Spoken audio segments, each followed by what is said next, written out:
Nancy, have you seen Watson around? He's not in his cage, and I don't see him anywhere in the eagle's nest. You won't believe this, Jennifer, but Watson was all the way over at the library. Mrs. Meniski found him. It scared her to death.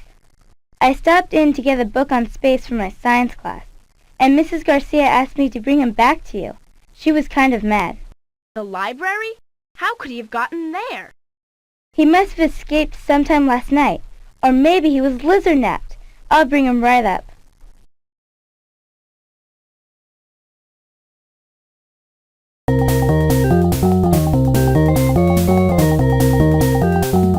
Watson, our pet iguana, usually hangs out with us here in the eagle's nest. He must have crawled out the window and down the tree sometime last night.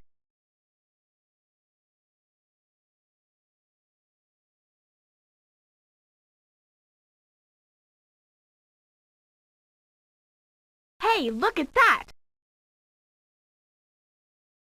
Wow! It's a long way down to Mrs. Meniski's yard from the window. If someone came up this way to steal Watson, they'd have to be a really good tree climber.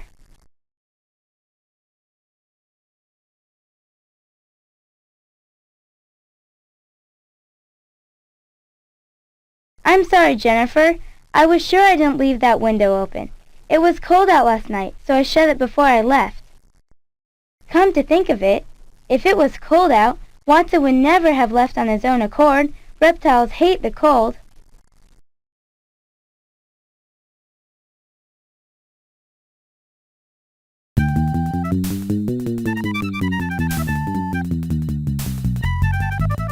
I hope Mrs. Meniski isn't too mad. Her house is right next door to our treehouse.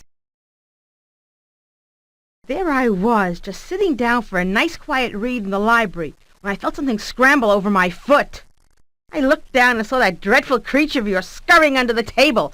It gave me such a shock. I think it's unnatural to have such a creature as a pet.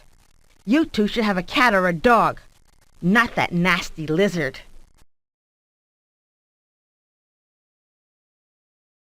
Now just stay out of there, you two. Those are toys that I found in my yard. As I was explaining to Eric Vicker earlier, I don't appreciate you children playing on my property. If I find your toys here, I will simply take them away. That baseball there on top is Eric's. He wasn't very happy when I refused to return it, but that will teach him not to play in my garden.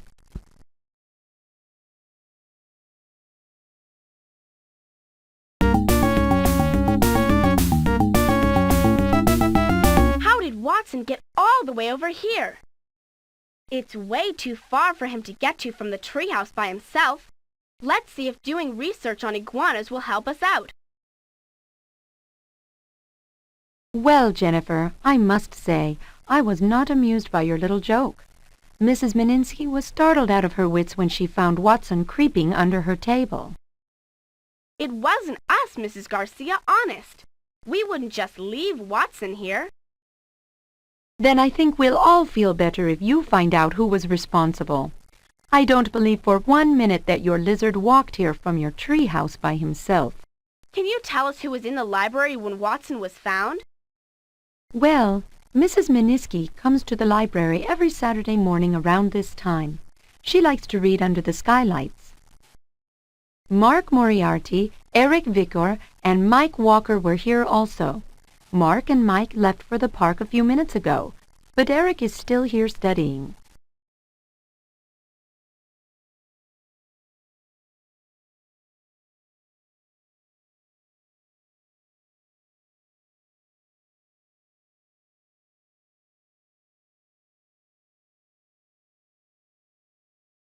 Hi, Jennifer.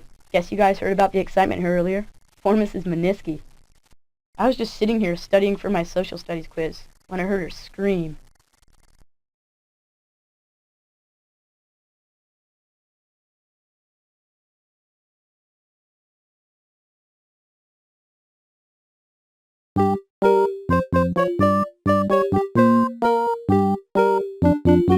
To get to the library from the treehouse, Watson would have to come through Taylor Park.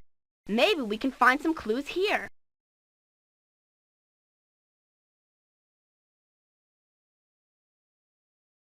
Hey, Mike, isn't that your frisbee? Yeah, way up in that stupid tree. If I didn't hate heights, I'd go get it myself, but Eric will be by soon. He's a great tree climber. I'll ask him to get it down for me. You guys missed it. Miss Meniski completely freaked out at the library. Your iguana somehow got loose, I guess, and nobody noticed that it got into the library until it ran over her feet. The funny thing is that just the other day, Eric Vicker and I overheard Miss Meniski saying to Miss Garcia that she is totally terrified of your lizard. She said just living next to you, knowing that Watson is in the treehouse, gives her the creeps. But I think Watson's a cool pet. He looks like a little dinosaur. Hey, your iguana really stirred things up in the library. Mrs. Meniski saw him and she about had a cow. That was a great prank, you guys. We didn't pull any prank, Mark. Well, someone sure got a kick out of it. Eric Vicker and Mike Walker were totally cracking up. You should have seen the look on Mrs. Meniski's face. I thought she was gonna croak. Mrs. Garcia caught me laughing, but she knew I couldn't have done it. She saw me come in and I was only carrying my book on cave diving, not some big old lizard. I think we've rounded up all the clues we need. Let's pick the 5 clues that point us to our suspect.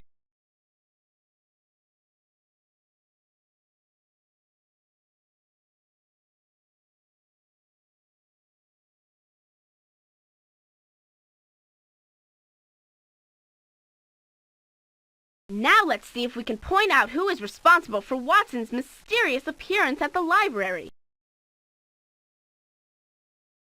You're right. It was Eric who took Watson. He wanted to get back at Mrs. Meniski for confiscating his ball. Let's check the evidence. Nancy told us that she was sure she shut the treehouse window before she left yesterday. The window to the treehouse was open this morning, and a piece of blue yarn was caught on a nail outside. Nancy pointed out that our treehouse is really high up above Mrs. Meniski's yard. Whoever climbed up the tree and into the window must be a great tree climber. Watson was found in the library clear across town. He couldn't have gotten there by himself. Mrs. Garcia told us that Mrs. Meniski was really frightened by Watson crawling over her feet. She said that Mark Moriarty, Eric Vicker, and Mike Walker were at the library when it happened. Mrs. Meniski said that she had recently confiscated one of Eric Vicker's baseballs that she found in her yard. Mark Moriarty told us that he saw Mike Walker and Eric Vicker laughing at Mrs. Meniski's fright. We ran into Mike Walker in Taylor Park. His frisbee was stuck up a tree. Mike said that he hates heights, but that Eric Vicker is really good at climbing trees. Eric was wearing a blue sweater today that looked as though it had been snagged on something. You figured it out. Eric Vicker snuck into the treehouse and borrowed Watson to play a nasty trick on Mrs. Meniski.